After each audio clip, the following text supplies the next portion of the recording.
नमस्कार। मैं सभी अपने विद्यार्थियों दर्शकों को प्रणाम करता हूं और शर्मा कोचिंग सेंटर में आप सबका स्वागत है।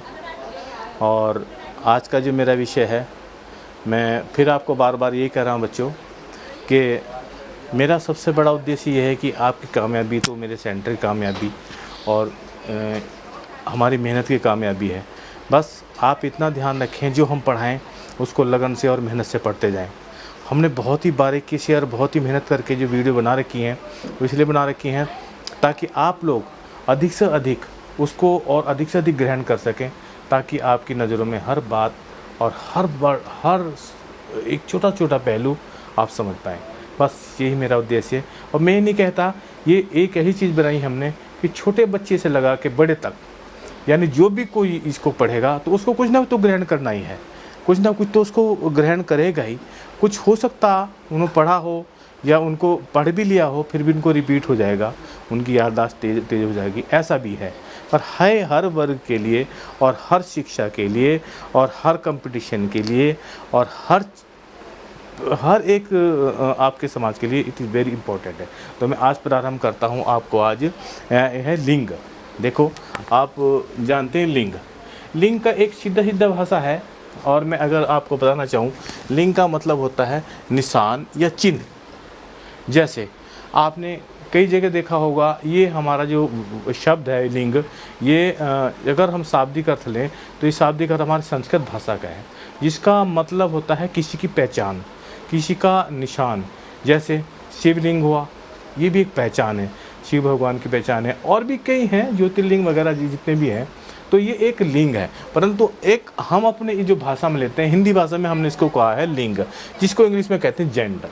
यानी कि हम कैसे पहचानेंगे कि कौन सा लिंग है। और लिंग के अनुसार ही हम वाक्य में, हर वाक्य में इनका प्रयोग करते हैं और हर वाक्य को इसको इसी के अनुसार पूरी जो चलती है हिंदी, लिंग के अनुसार ही आप कार्य करेंगे। और बस ज़रा से भी गड़बड़ अगर कर दिया तो लिंग ही बदल जाएगा। तो इसलिए भैया, इसलिए मेरे दोस्तों, आप लिंग को ज़रा बहुत ही गहराई से मेहनत से बनाया है, मेहनत से पढ़ो, काम आएगा। और इसमें ही आपको कितने क्वेश्चन आते हैं, बस यही एक लिंग है चीज़ है कि लिंग में है जो वाक्य की जो आता है, वाक्य में शुद्धिकरण जो आता है, शब्दों का शुद्धिकरण आता है। तो जो एग्जामिनर होते हैं बहुत शातिर बुद्धि के होते हैं, वो इसी तरह की लिंग में ही छोटा मोटा त्रुटि डालते हैं और यही सब हर कंपटीशन हो जाता है, हर प्रदम। इसलिए इसको बड़े गहराई सुने। मैं इसको दो भागों में बताऊंगा आपको। पहले बताऊंगा लिंग के भेद जो हैं, भेद हैं, और भेद के बारे में फिर आपको बताऊंगा इनके परिवर्तन कैसे कर जाते हैं। ठीक है बच्चों, अब मैं बताता हूँ आपको लिंग के भेद। देखिए, अब मैं जैसे बताया लिंग के आपको जेंडर, अगर मैं इसको कहूँ तो चिन्ह या निशान, समझ गए इस बात को। अब इसकी होते क्या है, ये हिंदी में तो हम इसको कितने भागों में बांटते हैं, सिर्फ पुल्लिंग और स्त्रीलिंग दो भागों में बांटते हैं, पुल्लिंग और स्त्रीलिंग।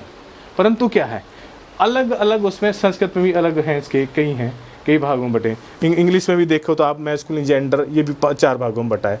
परंतु मुख्य क्या है, हमारा इंग्लिश में सिर्फ इसको हमने 2 ही भागों में बांटा है, पुल्लिंग और स्त्रीलिंग।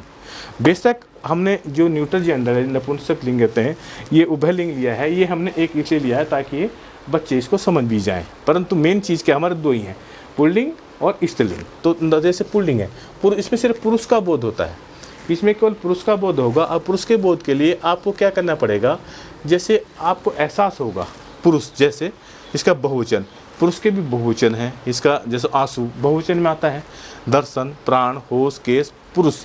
तो ये क्या है, हमने जो आपको ये जो मैं लाइन दिया है इसलिए दी है ताकि बच्चे ये समझ पाएँ कि ये बहुवचन भी है और पुल्लिंग भी है।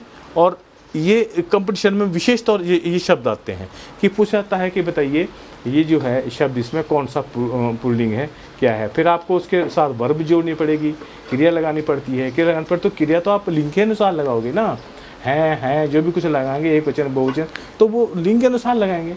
तो इस तरह ता है, ती है, ते है, क्या है, तो उस हिसाब से हमने आपको पढ़ा रहे हैं।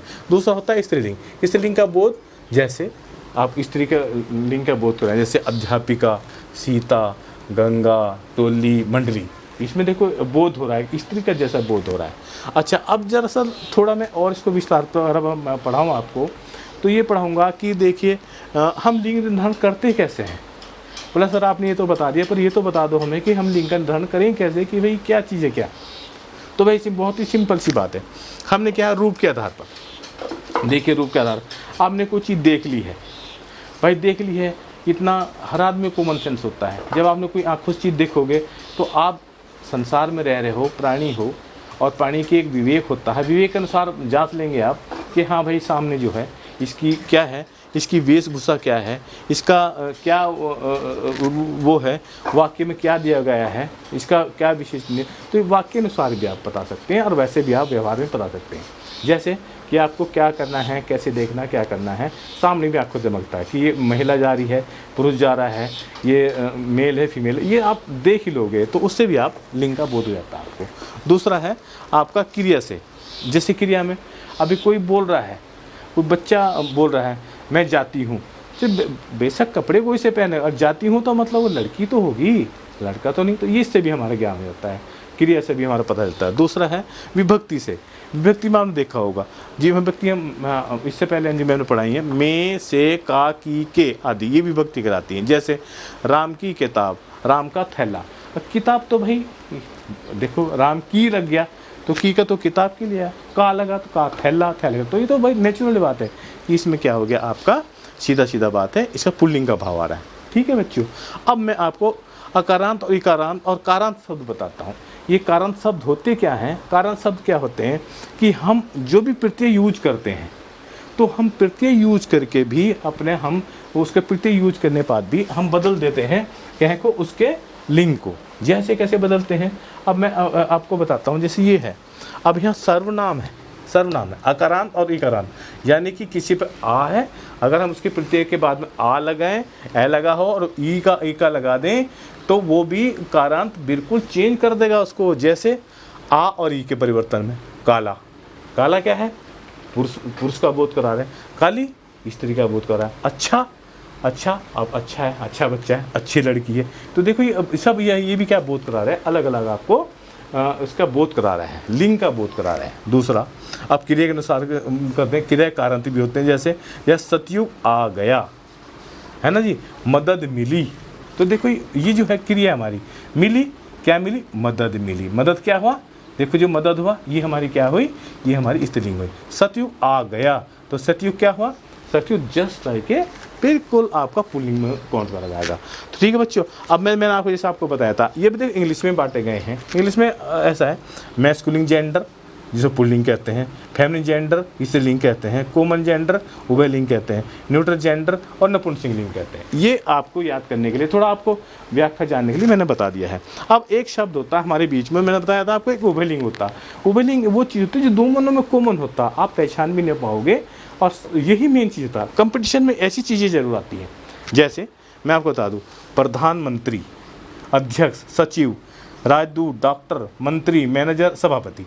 अब भाई प्रधानमंत्री चाहे वो महिला हो कि जेंट्स हो, आपको तो प्रधानमंत्री कहेंगे उसको, ऐसा तो कुछ कहेंगे नहीं, प्रधानमंत्री ना तो नहीं बोलोगे, उसमें कुछ तो नहीं बदलोगे आप। अध्यक्ष को अध्यक्ष ही कहेंगे, महिला अध्यक्ष, ऐसा कोई अगर महिला है अध्यक्ष तो उसको अध्यक्ष ही बोलेंगे, अध्यक्षा, ऐसा कुछ परिवर्तन नहीं कर सकते। तो इन शब्दों में आप उभय लिंग में कुछ भी परिवर्तन नहीं करोगे। मंत्री है तो मंत्री है। जैसे अब ये चीज़ क्या करता है, ये शब्द उभय लिंग शब्द ऐसे होते हैं, ये क्या दिखाते हैं, उसके लिंग को भी बताते हैं और वचन को भी बताते हैं। जैसे देखो, अब मैं एग्जाम्पल लेता हूँ, यही है बस कंपटीशन का यही आता है जो बच्चे लोग धोखा करते हैं। जैसे मंत्री आ चुका है, भाई मंत्री आ चुका तो एक होगा, परंतु ये नहीं बदला है, मंत्रियों नहीं लिखा, तो इसे मंत्री आ तो एक मंत्री, मंत्री आ चुकी है तो इसमें कुछ नहीं बदला, है ना, मंत्री रहा। दूसरा मंत्री आ चुके हैं तो इसमें भी ना मंत्रियां आ चुके हैं, ऐसे नहीं होता, वो वर्ड ही एक है बस ये। तो इसलिए इसको उभय लिंग कहा गया है, दोनों के प्रयोग में यूज होगा, चाहे वो महिला हो या पुरुष हो, कोई भी हो, दोनों जगह यूज होता है। ठीक है बच्चों, मैंने आपको ये सिखा दिया है। मेरा पार्ट 1 की जो थी लिंग की जो वीडियो है ये पूरी हुई, और मैं उम्मीद है कि आप इसे करें। मैं नेक्स्ट वीडियो पढ़ाऊंगा आपको कि कैसे पुल्लिंग से स्त्रीलिंग में कैसे आप तब्दील करोगे। थैंक यू, धन्यवाद। सब्सक्राइब कर दीजिए, निवेदन है। धन्यवाद।